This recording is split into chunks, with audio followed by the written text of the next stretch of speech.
মেয়েদের ওযু করার সময় যদি মাথার কাপড় পড়ে যায় বেখেয়ালে, এদিকে ওযু হবে নাকি আবার শুরু থেকে করতে হবে? জায়নামাজে মিনার আঁকা থাকে, মিনার পায়ের দিকে দিয়ে নামাজ আদায় করা যাবে কিনা? কি আমল করলে দিনদার বিবি আল্লাহ তাআলা মিলিয়ে দিবেন? দয়া করে আমলটির কথা জানাবেন। ব্যাংকে টাকা রাখলে শুধু লেনদেনে সহযোগিতার গুনাহ হবে কিনা? স্বপ্নে পাওয়া ওষুধ দিয়ে অনেকে চিকিৎসা করে থাকে, ইসলাম কি বলে? একজন শিক্ষার্থী যদি বিবাহের পর পড়াশোনা কিংবা চাকরির সন্ধানে বাড়ি থেকে বাহিরে অবস্থান করে, একটানা কতদিন স্ত্রী থেকে দূরে থাকতে পারবে? যদি কাপড়ে নাপাক, বীর্য, প্রস্রাব ইত্যাদি লাগে এবং তা শুকিয়ে যায়, তাহলে সে কাপড় পরিধান করে নামাজ পড়া যাবে কিনা? আজানে ভুল হলে কি দ্বিতীয়বার আজান দেওয়া লাগে? না দিলে কি নামাজ হবে না? নামাজে হাতের আঙ্গুল ফোটালে কি ওযু ভেঙে যায়? নকল চোখ ও চোখের পাপড়ি কি ব্যবহার করা যাবে? সময় ইসলাম আপনি লিখেছেন, ছাগলের বাচ্চাকে খাসি বানালে কি গুনাহ হবে? না, এর কারণে কোনো গুনাহ হবে না। এবং নবী আলাইহিস সালামের সময় আপনার পশুর মধ্যে ধরনের পরিবর্তন সাহাবায়ে কেরাম করেছেন, বিধায় এটা গুনাহের কোনো কারণ হবে না ইনশাআল্লাহ বিইذنিল্লাহ। উম্মে ফারহান আপনি লিখেছেন, নকল চোখ ও চোখের পাপড়ি কি ব্যবহার করা যাবে? না, এগুলো আল্লাহর সৃষ্টিতে পরিবর্তনে শামিল হবে এবং সাজগোজ শরঈ গণ্ডিতে থেকে যে করা যাবে এটা তার মধ্যে পড়ে না। এটা হলো একরকম আপনার লৌকিকতার বাইরেও, এটা হলো এক ধরনের মানুষকে ধোঁকায় ফেলে দেওয়া, যা বাস্তব নয় সেটা প্রকাশ করা। এরপরে মেহরুবা হক আপনি লিখেছেন, নামাজে হাতের আঙ্গুল ফোটালে কি ওযু ভেঙে যায়? নামাজে যদি হাতের আঙ্গুল ফোটানো হয় তাতে ওযু ভাঙবে না, সালাতও ভাঙবে না, কিন্তু এটা মাকরুহ হবে এবং সালাতকে ত্রুটিযুক্ত করবে। কারণ প্রথমত এমনিতে আঙ্গুল ফোটানো এটা ভালো কোনো বিষয় নয়। দ্বিতীয়ত সালাতের মধ্যে যেটা করবেন সেটা আপনার সালাতের যে খুযু আছে সে খুযুর খেলাফ হবে। যে পরিমাণ নীরবতার সাথে সালাত আদায় করা দরকার তার পরিপন্থী হবে, তাই সেটি করা উচিত হবে না। জাবের আমিন আপনি লিখেছেন, আজানে ভুল হলে কি দ্বিতীয়বার আজান দেওয়া লাগে? না দিলে কি নামাজ হবে না? আজানে যদি কোনো বাক্য ছুটে যায়, আজানের মধ্যেই থাকেন, সেটা দোহরাই নিতে পারেন। আর যদি আজানের পরে মনে হয় তাহলে সেক্ষেত্রে আজানটা পুনরায় দোহরাই নেবেন। আজান যদি দোহরানো ছাড়াও নামাজ পড়েন, নামাজ হয়ে যাবে, কিন্তু আজান দেওয়ার যে সওয়াব সেটা কিন্তু আর হলো না। এরপরে আলভির আইডি থেকে আপনি লিখেছেন, বিবাহের ক্ষেত্রে মেয়ের পরিবারের কাছে টাকা পাওনা থাকলে সে টাকা দেনমোহরের টাকা থেকে কাটা যাবে কিনা?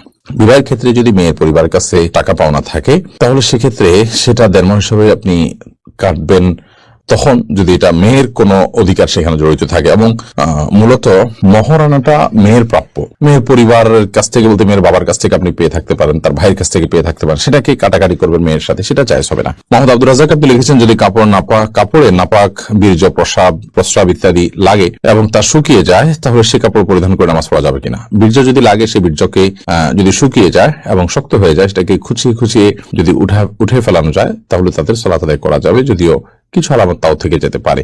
তারপর সেখানে সালাত আদায় করা যেতে পারে। বীর্য পবিত্র করার জন্য পানিতে পবিত্র করাই যাবে, আর এর বাইরে এরকম খুঁচিয়ে তুলে ফেলা এটাও বীর্য পবিত্র করার একটা পদ্ধতি। আর প্রস্রাব এবং জাতীয় নাপাক যেগুলো লাগে, যেগুলো খুঁচিয়ে ওঠার মতো নয়, সেগুলো লাগার পর ওই কাপড়কে ধুইতে হবে, ধোয়ার পর সেটি পাক হবে। যে জায়গা লেগেছে সেই জায়গাটুকু ধুলেই ইনশাআল্লাহ বিদিনাল্লাহ পাক হয়ে যাবে, অর্থাৎ নাপাকটা দূর করতে হবে। এরপর সেকান্দার বাদশাহ সবুজ আপনি লিখেছেন, একজন শিক্ষার্থী যদি বিবাহের পর পড়াশোনা কিংবা চাকরির সন্ধানে বাড়ি থেকে বাহিরে অবস্থান করে, একটানা কতদিন স্ত্রী থেকে দূরে থাকতে পারবে?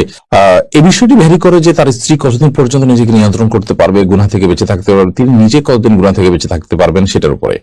তিনি বা তার স্ত্রী যদি গুনাহে লিপ্ত হয়ে যান, এবং সেটা যে কোনো গুনাহে, সেটা মানে হস্তমৈথুনের গুনাহ হতে পারে, সেটা অন্য কোনো গুনাহ হতে পারে, তাহলে সেক্ষেত্রে ওই রকম পর্যায়ে মানে সে ততটা দূরত্বে থাকা বা ততটা বিরতিতে যাওয়া এটা জায়েজ হবে না।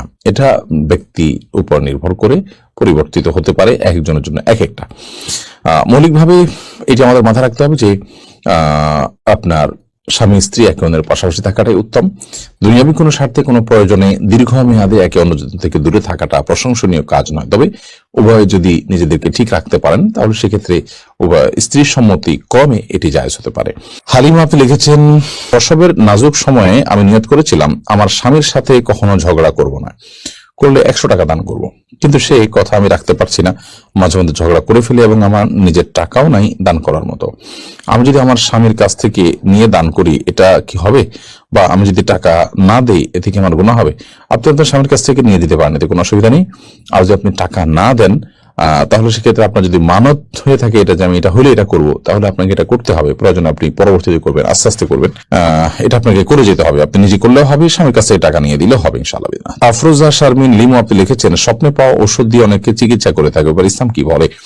দেখুন, স্বপ্নে কেউ ভালো কোনো কিছু পেলেন, ঔষধের মধ্যে এই রোগের প্রতিষেধক আছে এমন কিছু তিনি স্বপ্নে দেখলেন এবং সেই স্বপ্নকে সুধারণা করে আল্লাহর পক্ষ থেকে ইঙ্গিত মনে করে সেটার উপর আমল করেন, হতে পারে এটা জায়েজ, কিন্তু এটাকে এই পর্যায়ে রাখতে হবে। যদি এটাকে নিশ্চিত এই রোগের ঔষধ হিসাবে মনে করা হয় এবং রীতিমতো আপনার স্বপ্নের পাওয়া ঔষধগুলোকে বরকতময় মনে করে আমাদের দেশে অনেক কুসংস্কার প্রচলিত আছে, সেগুলো কিন্তু জায়েজ হবে না। ধরুন স্বপ্নে পেয়েছেন আপনি একটা গাছ শরীরে ঝুলিয়ে রাখতে হবে, তাহলে শরীরে ঝুলালে তো কোনো রোগের শেফা হতে পারে না। কোন গাছের রসের মধ্যে কোন রোগের উপকারিতা আজ যদি অভিজ্ঞতা দ্বারাও প্রমাণিত হয় সেটি স্বপ্নের পাশাপাশি, তাহলে সেটা হতে পারে একটা পর্যায় পর্যন্ত। বা অমুক আয়াত পড়ে আপনি ঝাড়ফুঁক করেছেন, আল্লাহ তাআলা আপনাকে শেফা দিয়েছেন, তো সেটা হতে পারে, এটা অভিজ্ঞতার আলোকে যদি প্রমাণিত হয়। কিন্তু আপনি গাছের একটা গুড়ি পেলেন, স্বপ্নে দেখলেন যে ওটা গায়ে ঝুলিয়ে রাখতে হবে, তাহলে রোগ ভালো হয়ে যাবে, এটা তো সেই জিনিসটার অলৌকিক ক্ষমতার বিশ্বাস, কারণ এখানে কোনো লৌকিক কোনো উপকারিতা সেখান থেকে গ্রহণ করার ব্যবস্থা বা উপায় থাকছে না, যার কারণে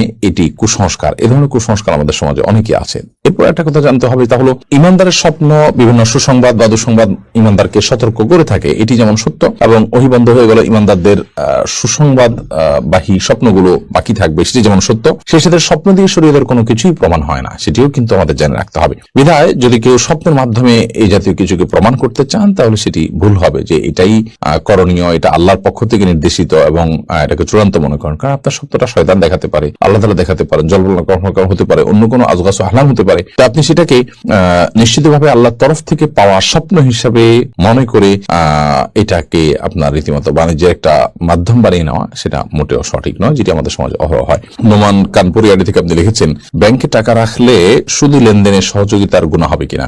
ব্যাংকে টাকা রাখতে আমরা বাধ্য আজকাল অনেকটা, কারণ আমরা নিজের বাসা বাড়িতে টাকা রাখা নানা কারণে সেফ না, তো সেফটির জন্য আপনি ব্যাংকে টাকা রাখতেই পারেন, কিন্তু ইসলামী ব্যাংকগুলোতে টাকা রাখতে হবে আপনাকে, সুদী ব্যাংকগুলোতে না রেখে। এর অন্যতম কারণ হলো সুদী ব্যাংকগুলোতে টাকা রাখা মানে হলো সুদের কারবারকে এক ধরনের প্রত্যক্ষ না হলেও পরোক্ষভাবে সহযোগিতা করা। পক্ষান্তর ইসলামী ব্যাংকগুলোতে টাকা রাখা মানে হলো আপনি সুদ যে হারাম সেটার বিরুদ্ধে যে ক্যাম্পেইন ইসলামী ব্যাংকগুলো করছে তার সাথে আপনি কিছুটা হলেও অংশগ্রহণ করা বা যোগ দেয়া। সেই জায়গা থেকে আপনি সুদী ব্যাংকে যদি ইসলামী উইং থাকে আপনি সেখানে টাকা রাখতে পারেন, বা কোন ইসলামী ব্যাংক থাকে সেখানে আপনি টাকা রাখবেন। কিন্তু যদি বাধ্য হয়ে নিরুপায় হয়ে কেউ সুদী ব্যাংকে কোন প্রকার লেনদেন করতে হয়, কোনো ফি জমা দিতে হয়, অথবা সেখানে কিছু টাকা রাখতে হয়, বা আপনার নিয়মিত লেনদেন করার প্রয়োজন হয় একান্ত, তাহলে সেক্ষেত্রে সেটা জায়েজ হতে পারে শুধুমাত্র নিরুপায় বা আপনার একান্ত বাধ্য সেই জায়গা থেকে, এবং এর কারণে সুদের প্রচার প্রতিষ্ঠার যে গুনাহ সেটা হবে না ইনশাআল্লাহ তাআলা। এমনি সবুজ আপনি লিখেছেন, কি আমল করলে দিনদার বিবি আল্লাহ তাআলা মিলিয়ে দিবেন, দয়া করে আমলটির কথা জানাবেন। নেককার স্ত্রী পাওয়ার জন্য নিজে নেককার হওয়ার চেষ্টা করবেন, নেককার মানুষদের সাথে উঠা বসা করবেন, সেরকম চেইন মেনটেন করবেন যারা নেককার, তাহলে তাদের মাধ্যমে আপনি নেককার স্ত্রীর সন্ধান পাবেন। সেই সাথে সূরা ফুরকান ৭৪ নম্বর আয়াতে যে দোয়া আছে সেটি পাঠ করবেন, নিজের জীবন সঙ্গী যেন নেককার হয়। রব্বানা হাব লানা মিন আজওয়াজিনা ওয়া যুররিয়াতিনা কুররাতা আয়ুন।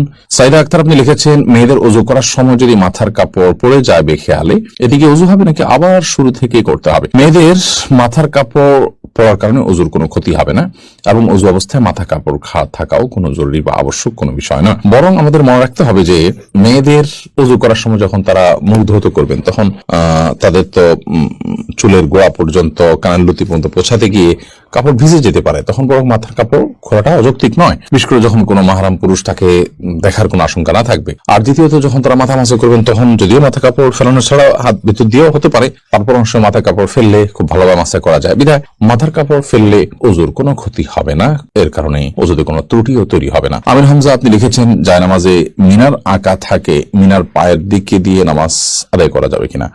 প্রথমত এই ধরনের আপনার মিনার গম্বুজ ইত্যাদি আঁকা থাকা জায়নামাজটা অ্যাভয়েড করতে পারলে ভালো। যদি সেটাতে বিভিন্ন কিছু আঁকা থাকে, তাহলে এটার দিকে তাকে সালাত আদায় করতে গেলে আপনার মনোযোগ নষ্ট হবে, মনোযোগ